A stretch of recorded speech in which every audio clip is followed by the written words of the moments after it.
Welcome back to the Stand Up and Shout Rock Show with Wisk and Kev, coming to you on the Wylde Style Network. Yes, sir. So we just had a good little chat with Al from Nightrain. Yeah. Al / Axel. Yeah. But I think, if Al, just to like pause you because you just hit me when you said that, if he spaced the two letters out and put an X in the middle, he's got Axel. He does. Yeah. How about that for a revelation on the Stand Up and Shout Rock Show? We point out all the important, obvious things. But I'm sorry, did I just disrupt your flow there? No. It was all good. I forgot what I was going to say. Yeah, that's what I was going to say. I'm sorry about that. And to like so we had a comment that came in, a live listener named Jeff. It seems to be like every person in and around us is named Jeff. He was very impatient waiting for this segment to come on, so we apologize to you there, friend. Jeff and Fargo, maybe? I'm going to guess it was Jeff and Fargo. All the way out, coming to us from Fargo, Florida, not North Dakota. Never heard of Fargo, Florida. Fargo, Florida. I thought he was in Florida. I have no clue, honestly. Well, I didn't know there was a Fargo, Florida, but maybe there is. There's a Largo. Did he say Largo, maybe? Maybe, No, two different messages said Fargo. Yeah. Then maybe you're right. I don't know. All right. And he's up there. Thank you for your patience, Jeff. North Dakota. We are back. So, December 2nd, Nightrain International is going to be here. So that'll be a cool show. Yeah. It's been a little while since we've had a rock show here. Yeah. So, yeah, absolutely. And, we've got to catch a couple of rock shows lately. And too bad Lou isn't here for this post-mortem on the KIX show. Yeah, absolutely. Because he was there with us that night. And that was basically 10 days ago. Yep. We're 10 days out of a very substantial show that we're going to take, I think, a lot of time to talk about and reflect on. Yeah, and it's been interesting because everything leading up to the show, like on their fan page on Facebook, was like, oh, well, maybe they'll come back and they'll do this, and maybe after they've taken some time off, they'll do another concert, or let's just do a KIXmas show every Christmas time. Always leave him wanting more, right? And, that's the old adage, the old stage adage, leave him wanting more, and they did. But well, I'll save this part for later. But no, I thought the show was awesome. It was, I think, the perfect wrap up to their career. Yeah, so I think we're going to get in deep, and I'd say this as a reveal. You and I have not talked about this, which is really cool because I've had a lot of thoughts, and I did talk to Mr. Salisbury about it a little bit this weekend, and I kept saying to him, this is stuff that we need to talk about on the podcast. And then in that way, I was with you at Lita Ford. We saw Lita Ford this past Saturday, so we're a little kind of skipping over that one. But you came in kind of later. I came in hot. Yes. And so we didn't get a chance to talk about that, which is a very good thing because we saved it for now. Yeah. So, because there's a lot of, I know, deep thoughts that you and I've had kind of even after that night. We talked on the way home, but then you still chew on it a little bit more and it spins around because it was the last KIX show. So you can start there. So we witnessed, as you just mentioned, a great show at the end of somebody or some really a very substantial band, at least in this area in their career. Right. And that's not generally how it goes. It's usually, obviously they're older. Yeah. We're old, but they're older than we are. Right. The performance is generally deteriorated. Yes. They can't do what they used to do. Yeah.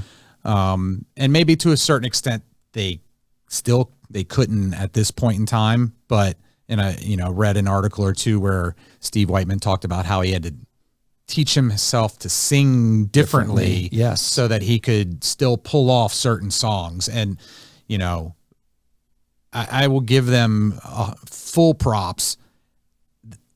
I'm certainly not an expert in the field, but they didn't use any backing tracks. No. It's live. It's live. It's Very live. Very live. And, it's always a great show. Yeah. And, when you factor in, the amount of times we've seen them, the stage setup that they got to have for this show is bigger than anything I think we've ever seen them on. I'm glad you brought that up. Which was awesome. Yeah, because I think you started in a good place, which first of all, because it's very emotional for us because we've been lifelong KIX fans. Yep. So to see them walk off the stage is heartbreaking. We were both in tears, at the end of this one, like full disclosure, like at that. But if you kind of pull back from that nostalgia and you just think of maybe Jake, your son, like seeing the show who didn't have those years of nostalgia, just watching the show itself was probably one of the best, if not the best KIX show that I've ever seen. Yeah, I would agree. And it was just a hell of a high note to finish on. Yeah. And it was awesome. It started with Ronnie 1010 on stage. Yes. And started with Atomic Bombs, which is off the first song off of their first album, which hasn't been played widely, at least to me, as I've seen them over the past 10 years. Right. Yeah.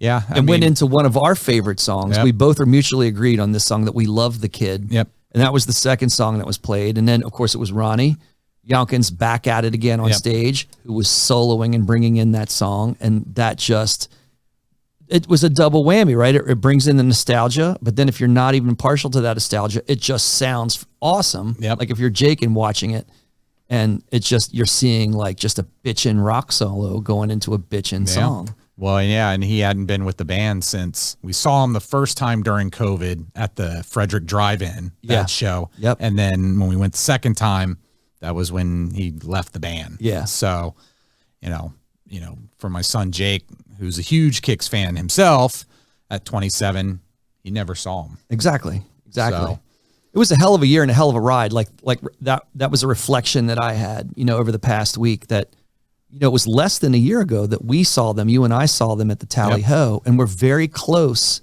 to the stage when Jimmy went down and had a heart attack in the middle of that show. Yep. And we saw him literally, his heart stopped beating at the drum kit. And, your son was a part of the group that was helping resuscitate him in the back, to playing the Salisbury Center, to, being unsure of Ronnie Youngkin's status, like in any capacity. And then, but before they played here at the Salisbury Center, they made that announcement that, this September show was going to be their last show. And I'll be damned it was. So like we saw that all happen to me, if we look at the span of all the years that we've seen them in a very short period of time. Oh, yeah. So it was a hell of an emotional ride over this past No year. doubt. I mean, obviously, we knew that the Salisbury Center show was happening for a long time before it could even be announced. And, ecstatic about that, to get those guys here into this venue. Yeah. And then to be able to interview them before the show, but then like just days before the actual event. Yeah. The announcement came out that they were retiring. Right. It's like, right. What the? Yeah. So it became a great event that, we thought maybe would be seeing them here more. Right. To one and done. Right. But it was cool too, because then, we were able to catch them several more times after that. Yep. So it was a good ride over that short period of time. In sold out shows. And, I think about that too. It was another thought that I had that, 5 to 10 years ago, even if you saw them in a small venue, it may not have been sold out. I'd seen them at the Tally Ho when it was not sold out. Right. And they were still hanging in, playing these great, phenomenal shows to smaller crowds. And I guess, we talk about farewell tours a lot and, the impact of a farewell tour. And I guess when people hear this might be the last time you're going to see these guys, you go running out to the venue to see them. And of course you take the example of someone like KISS or Motley Crue, who's made that proclamation and then it doesn't happen to be true. It's that's kind of a mixed bag too, right? You're happy to see them come back, but then it also took away the power of that show. And I don't feel that with KIX. I feel this is very genuine, which made the impact of that night even more powerful and more genuine. Yeah. And, you mentioned sold out crowd, and I'm going to make Scott do some work here and get this camera feed up, because Meriwether Post during the show posted this picture, and it was an aerial picture. So, oh man, you're going to zoom in on the cell phone. Look, Scott is sweating. It's over here. Oh, there we go.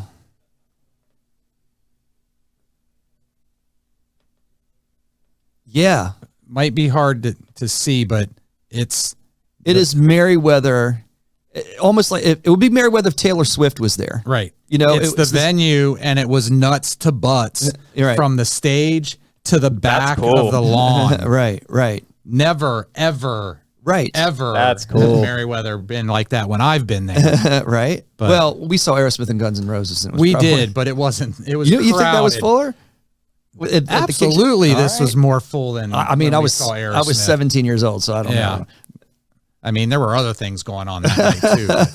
But yeah, I don't remember because we were actually on the lawn at that show, and I don't remember being that packed in. Yeah. And we went up at one point in between Child's Play and KIX, and walked up to that lawn area, and it was crammed. Yes, exactly. So I don't know, and they sold over. They said it was over 10,000 tickets were sold for that show. Sure, so that's a huge draw for Merriweather, and you know, it makes you like I wonder how. Like I'd love to have them back on. So KIX, if you are listening, if anybody from the band wants to come back in and talk to that, like I would love to hear what that feeling was like to work so hard. And it's almost like we talk about a lot of documentaries and a lot of movies. I don't know. Did you see the Anvil documentary? No, not yet. So that is kind of that, you know, that story, a band that works so hard and really does some, you know, innovative and groundbreaking stuff, but never really makes it, you know, and what that experience is.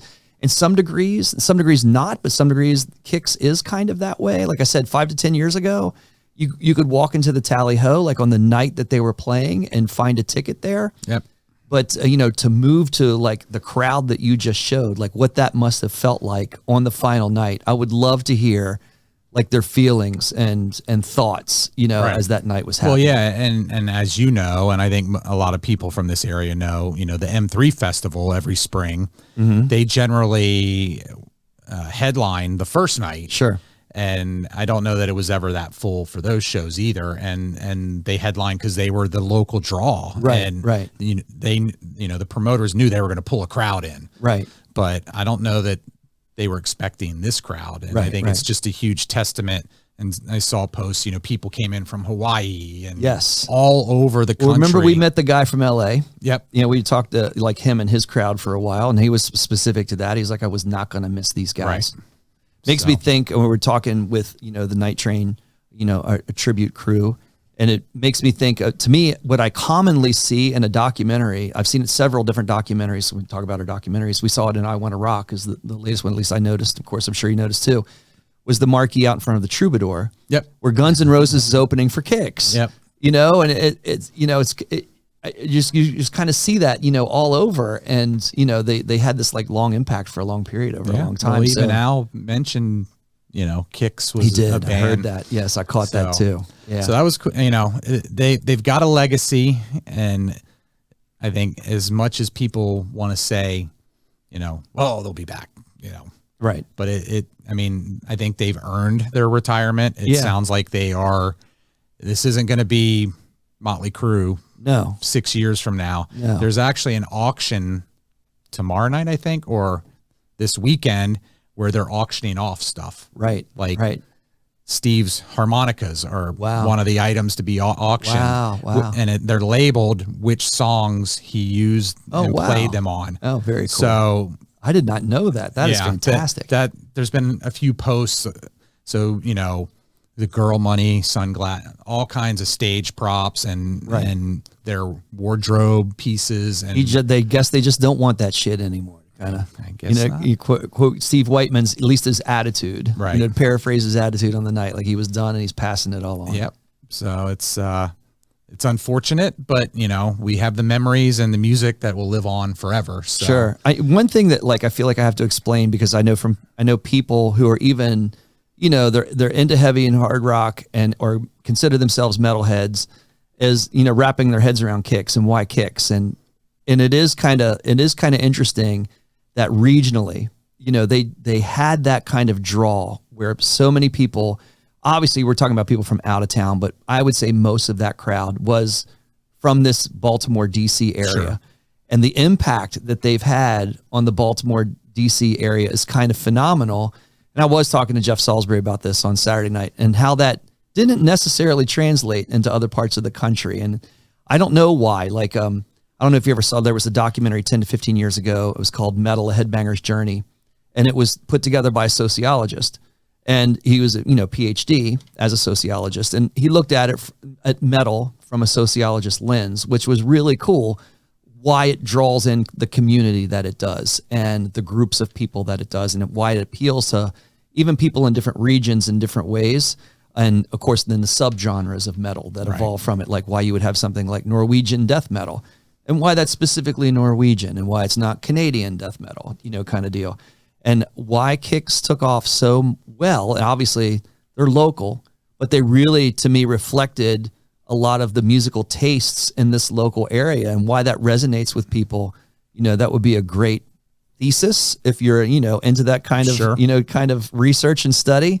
But I mean, but then you can be just like us, and who gives a shit? We just had a great time doing it, you know, like, and thank you so much, you know, for all of those good times. Yeah. Well, and I thought it was fitting too, you know, that they brought Brad Divins out, who played on Cool Kids, and played several more songs than I thought he was going to. So that was pretty cool. And then the fact that Child's Play opened. You know, another great. They were fantastic also. Oh, they were awesome. And, you know, you obviously miss Brian Jack. Right. But, you know, most of the original band members were there, and they sounded great. And seemingly they've kind of rekindled some interest, because now they've advertised a couple more shows coming up later this year. So, you know. Now, so, you know, they did these medleys. They probably could have played another 2 to 3 hours without blinking of additional KIX songs that we would have loved to hear, but they reduced them and condensed them in what Steve Whiteman was calling snippets. So not snippets, but snippets. That was intentional for whatever reason. And so there'll be like a little montage of basically 4 to 5 deep track KIX songs that sometimes are instrumental, sometimes included vocals, you know, from Steve Whiteman. But did you have any favorites that you really kind of like, you're like, damn, it was awesome to kind of hear that, even if it's in a little snippet, you know, kind of format? No, I mean, once the kid hit, I'm like, okay, I'm good. Right. I'm good. I get it. Whatever else comes, I get it. It's all gravy. That's just a bitchin' live song. Yeah. I love so to me, they acknowledged Cool Kids and played some tracks. There was one point to me that Steve did, you know, when they did a snippet on Body Talk, and like he did like the gag, you know, kind of like gesture, like clearly indicating he did not like that song. But that was, you know, I don't know, like Cool Kids got browbeat, definitely. I mean, Beavis and Butthead, you know, used to goof on that on the Beavis and Butthead show, if you ever watched that back in the MTV era. But there was some good stuff on that. I love Love Pollution. I think it's a great song off that album. That's very much a deep track. And when I heard that part, I was like, I would just love if they would kick into that. They didn't, to me, the other one, like I think about things that they didn't get to that I wish they could have gotten to, but I wasn't fortunate enough to see, was Lie Like a Rug. I'm a big, huge fan of that song. And then interesting enough, there was nothing from Rock Your Face Off played that night. Yeah. Yeah. I didn't even think about that. Yeah. That, you know, there was usually 2, 3, 4 songs off of that every time we saw them. Yeah. Yeah. So. Right. Love Me With Your Top Down, or, so at least that, you know, at least that one song. Yeah. Yeah. And, also, was it Show Business? Yes. Yeah. Which occasionally they throw stuff out from that, but yeah. Yep. I know. So, I mean, all in all, I mean, what a night. I mean, if you were lucky enough to see it, you know, if you're seeing this as a separate kind of recorded podcast, we do pay attention to all of your social media comments. You want to throw in your 2 cents on what we did or didn't talk about, you know, and you're seeing this rebroadcast and not seeing it live, you know, please do, because we'll bring it up again, because I'm sure if we start talking, we're getting to the year's end, and I know that we'll do a podcast reflecting on the year as a whole. You know, we can talk about your comments as a part of that as well. And I know that we'll talk about this show a little more. Yeah. Not that we're done talking about it necessarily, but I'm just saying, like, if you want to talk about it too, we'd love to have you be a part of the conversation. So comment away, please. Good, bad. If you want to dog us, dog away. We don't care. We can take it. Yeah. And we'll, you know, we read the comments, we'll comment back. And, you know, I know there's been a little bit of back and forth on some stuff related to emo. Yeah. Funny story. So I don't want to divert it too much off track, but I did you with Axel, and now I got the emo. So I've been you asked me earlier how my week has been going. I've been busy on this project, and we're ripping a bunch of equipment out of some of our meeting spaces, updating stuff. And so I needed to test the audio in this one room that was like right in the open area at work. And so I threw my laptop in. I'm like, oh, what can I get that has quick audio on it? And I'm like, typed in YouTube and So the Wylde Style Network, of course, comes up in my bookmarks. Love it. I pull it up and I clicked on the first clip from one of our shows, and it was the emo clip, blaring out you into saying, this open what the area. Fuck is email? What the fuck is emo? Not email. And people emo. are like, I'm like, oh. You mean they didn't answer? Nope, they didn't know. They didn't know anything about Fall Out Boy either. But you know, and kind of bringing it back. So you mentioned, so on Saturday we saw Lita Ford at Tally Ho. Yep. So we can touch on that kind of briefly. But as I said, I was coming in hot because I came from a hockey game, so I didn't get to meet up with you guys and do the whole postmortem of KIX. So I was glad that was saved for here. Yeah. But so I'm hauling ass into the garage and I'm like, oh, I'm gonna be late. It's gonna already be started. And as I pull into the garage next to Tally Ho, I look to my left, and Lita Ford and the band are walking through the garage. Damn. And I was like, I was gonna say something, but I'm like, I need to find a parking You should have spot. went right like to the video, like, you know what I mean? Did the Stand Up and Shout Rock show? You were on the Stand Up and Shout Rock show. But she had on those green shoes that she wore on stage. And I'm like, oh, I got time. They're gonna go. They'll be, get the wardrobe change and everything. I walked in. I ran into you guys at the back at the bar, and then it was like, rawr, and then they came out on stage. I'm like, oh, they're not messing around. No, but it was a great show. Every time the Lita show, the Lita show. She's always phenomenal. Of course, I thought it'd be a little bit longer. Yeah, it was kind of the same. Basically the same set list that we saw we've seen. M3. Yeah. But so I thought maybe, she'd play a little bit longer, but between the guitar solo and the bass solo and the drum solo.